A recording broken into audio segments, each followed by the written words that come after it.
people say he's Mike Natty. I'm like, yes, he's fucking Natty. I said, until the day I see him fucking shove a needle in his ass, he's fucking Natty. Stop fucking asking. Like someone like Rami, he's got all the muscle in the world. If that guy come in shredded, even me, when I was 285, my arm was 24. When you're 285, which is a good, what, 35, 45 pounds, 50 pounds bigger than on stage? 70 pounds it was. 70 on pound. Okay.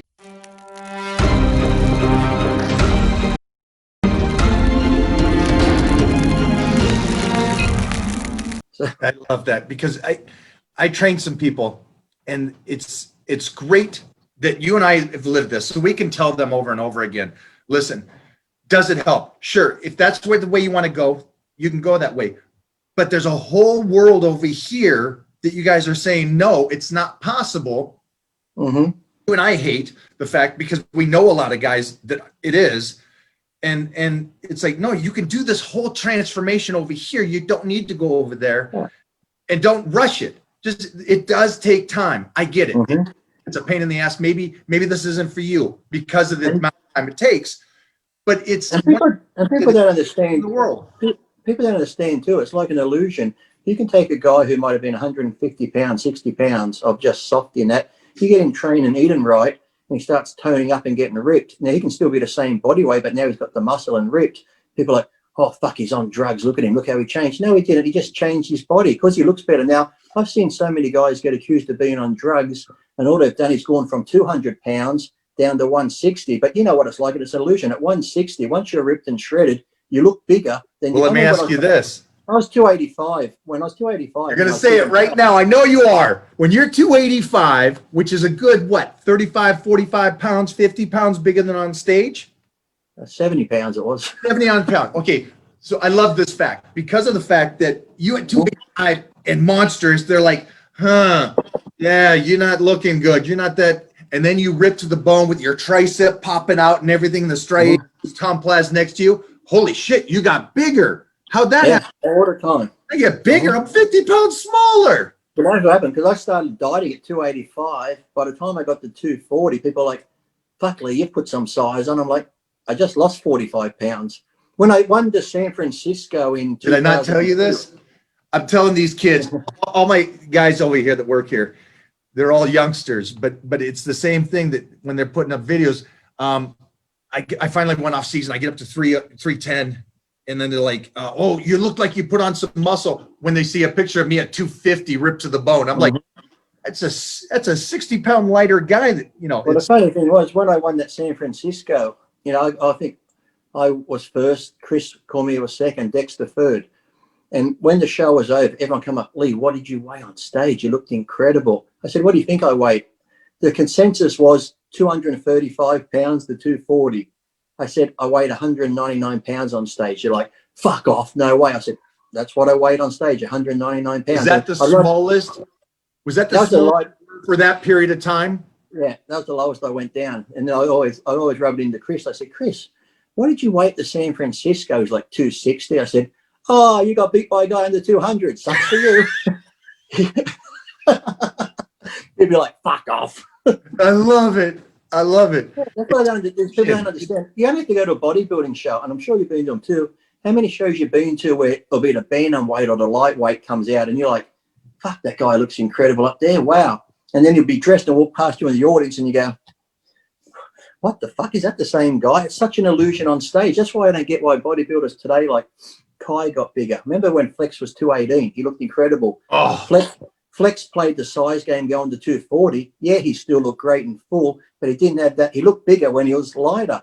That's why these guys don't get it. Like someone like Rami, he's got all the muscle in the world. If that guy come in shredded and lost a little bit of size, but yet came in ripped, okay, say you lost 15 pounds more. If he came in shredded, he's going to look 20 pounds bigger on stage. It's all an illusion. The lightest I ever was the best I ever looked and the biggest. Yeah, it's the way it goes. Let me jump over to something else. I don't want to hold you up all day, but no, you're right. Because I remember too, you've been in the gym. I've seen guys in the gym. You've seen them train. You're like, my God, look at that guy's arm. Looks 20 inches. He'll tell you that's 18, but yet you'd swear it's 20 because you can see the bicep, the brachialis, the triceps sticking out here. And so it's all an illusion. Then you'll see a guy like even me when I was 285, my arm was 24. 24 inches. But when I dieted down, it was always 21. But yet at 21, it looked 24 because Yep. you got all that separation. All of a sudden, instead of my shoulder and arm blending in, you get this big line of separation around here. You get the big separation on the brachialis. When here, it starts indenting, Yeah. those insertions start indent. You just, it and then, looks like I said too, and then your elbow here goes in about this much more. smaller. So it looks like the forearm's popping out now. So it's just such an illusion which people don't understand. It's like crazy. It's a great thing, though. It's a great thing. That's what I love about bodybuilding. I remember anytime you show up at a show, it wasn't the guy that looked huge in clothes that you had to worry about. It's the guy that looked like nothing in all the time. All the time when I'd go to a show, I'm in, and all the other competitors will say too, I'd wear the baggiest black top I could get because black always makes you look smaller.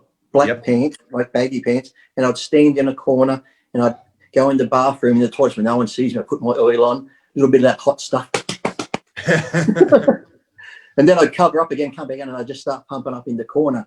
Chris and everyone would have their tops off, benching, walking around. I'm just got the rubber bands, got the towel, and they're looking over. It's like all of a sudden, it's ripped my top off, and of course, the sweat had started to glow, and then I pumped up. All of it would turn around and go, "Where the fuck did that come from? Where the fuck?" It's like, and it's always the way because the guy that's walking around backstage like this, once he takes his shirt off, you're like, he's out of shape. I don't want to worry about him. So that one's done. That's done. Yeah. They start looking at it. It's always that guy.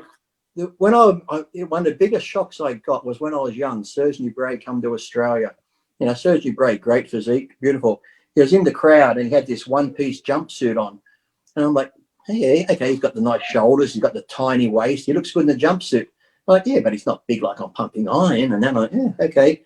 Here comes Serge Bray to guest post. The spotlight hit the stage, and I'm like, did he just go fucking put 60 pounds of muscle on? I'm like, what the fuck? It's like in the jumpsuit, you could tell he's had a good body, but when he walked out on stage, it was just like, oh, it's like a fucking Phil Heath standing there from, it's like, oh, the fuck. It's like, that was crazy. Well, let's jump back for a second because I want to do this one. The gym is about going in, getting dirty, getting the work in, and getting out. Mm-hmm. It's not about being on your phone. It's not about talking, and it's definitely not about posing in between every single set. No. Or what is it about the old school guys, Dorian, you, me, those guys, everybody back then covered up, went in, got nasty, lifted heavy weights, and got out? I think because we were there, we did it for us. I think then we did.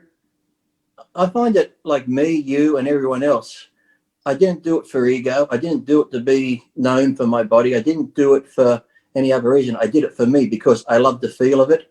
I didn't have to be like, okay, now I've got this great body. I've got to show everyone. I knew I had it. I don't need to go around and show it off and go, hey, everyone, look at me, look at me. Right. I just went in there to do what I had to do. Where sadly now, everyone gets a little bump on their arm. Speaking of it, the 2 nights ago, I had to train a friend at the gym, and I was watching this young kid beside me. 6 goes it took him, Mike, to get the right fucking photo. He's side on in the mirror. He's got his arm like this. Click. You look at it, delete. Click. Click. Fucking, I'm like, fuck, mate, do you want me to take it for you? What the fuck? It's like, it's more about this whole image online, whereas we love the sport. We went in and done it for us. We wanted to train for us. We're not there, okay, let me put 5 plates on. How many people are looking? Anyone looking at me? Fucking hell, I've got to get some attention here. It's like, it wasn't about So that. it's the And same it was back then too. Go Everyone in, helped everyone. we'd work out. At the end of the workout, if we're getting ready for a show or something, we would do our photos, we'd do our video and get the heck out. But we Exactly. would during the whole workout, we'd stay true to it and everything. Everything good? So that was the main thing for us, and I think it's so. And back then too, it was like, if someone come in, I remember when I first got the golds, like Jim Quinn was there and Billy Smith were training. Remember those? My friend went, introduced me to them, and they just went, "No, how you going?" I went, "Oh, okay." So I went down. A couple of days later, I was down there using the 180s. All of a sudden, Jim comes over. That's impressive. And from that point on, it's almost like I had to get their respect. Like I wasn't just this young kid, smart ass from Australia. Once they considered, oh, fuck, you're pretty strong and that sort of thing. But back then too, people like would help one another. If you needed help or spot, you'd spot someone. Yep. If you had a question about something, everyone was willing to help. Now it's like, if I walk into a gym, or you might too, if you go to a different gym somewhere, there could be that guy with his string of tank top on, arms like this. No, that's fucking Lee Priest. Who the fuck does he think he is? It's like, wait a minute. I'm just here to train. You're here to train. Why do you hate me for being where you want to get to? It's like, it was a brotherhood back then. It was a gym. It was one of those things, and you just said it, the 180s. everybody had to do the 180s on the dumbbell inclines, and everybody motivated each other. Hey, Kramer did it yesterday. Lee Priest is going to do it today. I'm going to do the 180s on the dumbbell inclines. Oh, they'd be like, how many reps did How would you get? I'll do 12. But it was a brotherhood of funness. And Jim Quinn there with Billy Smith training on leg press. What, do you need 3 people sitting on top of that machine? Because it's you. And it was banter. It was fun. It was a. Yeah, there's always people was putting shit on each other. You know, you had Chris and Rico and, you know, Flex. And then there was. Rico's still here. Mike Matarazzo and shit. That's the funny thing. I was saying the other day to someone, like when I came back last year, it was so weird because a lot of the same faces are still there, but just. I'd been almost 20 years since I'd been in goals. I said, it almost made me feel like I wanted to cry because I got up on the bike. It was like everything come rushing back to when the first time I was there. But yet, you know, 20 years since I've been there, and it's just like some of the same faces are there, but older. You know, it's great seeing Eddie Giuliani again and all that sort of stuff. But it was just so weird being there. Eddie Giuliani. Hey, yeah, it's like, you know, just things like that. I miss all that type of stuff. I missed being at World. You know, I was sad when Joe Gold died, and I used to say to people sometimes, I was like, I hate meeting people because when I first moved over there, I had no family. I come there as a young kid, packed my suitcases for 2 weeks and ended up being there 18 years. So Joe Gold sort of become like my grandfather and Eddie Giuliani and all this sort of stuff. So when slowly them started to die, I tell people, I'm not making any more friends because they just keep dying. Because I always related more, because at a young age when I was 13, I started going to the gym. All my friends were older and married. So I always related to the older people, had respect for them and stuff like that. Whereas now, shit, I think young kids and respect has gone out the window, sadly, due to social media and everything else. So I always respected my elders. I loved hearing the old stories Arnold would tell in the gym and Lou Ferrigno and stuff like that. So I sort of just enjoyed going to the gym for that. And as I said, I was there because I loved to train. I wasn't there to impress anyone. I wasn't there so I could get the perfect shot for whatever. It's just like I love going. And then if someone needed a hand, you'd talk to them and give them a hand out and stuff. Whereas now the whole thing's like, you know, it just seems like bitchy. It's like we're all here for the same thing, to better ourselves, whether it's bodybuilding, powerlifting, whether it's just to get fit, whether it's just to make yourself healthier because you've had a problem and you've got to lose weight.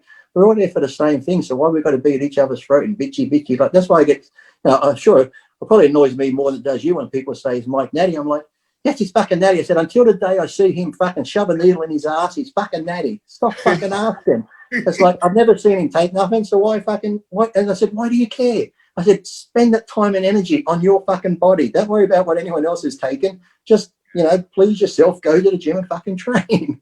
But it's the same. It's like I said, because they go, well, I can't look like that, so he can't be. It's like the same as I remember you'd see a nice car someday going down the street, a nice Lamborghini, you'd be like, fucking drug dealer. It's like rather than mama's money, daddy's money. Yeah, you didn't buy that. Rather than think this guy's probably busted his ass, he's got his own business, he's sacrificed everything to make all this money and buy a car that he loves. We just go, fucking drug dealer. Look at him. It's like we're so quick to judge people on fucking everything.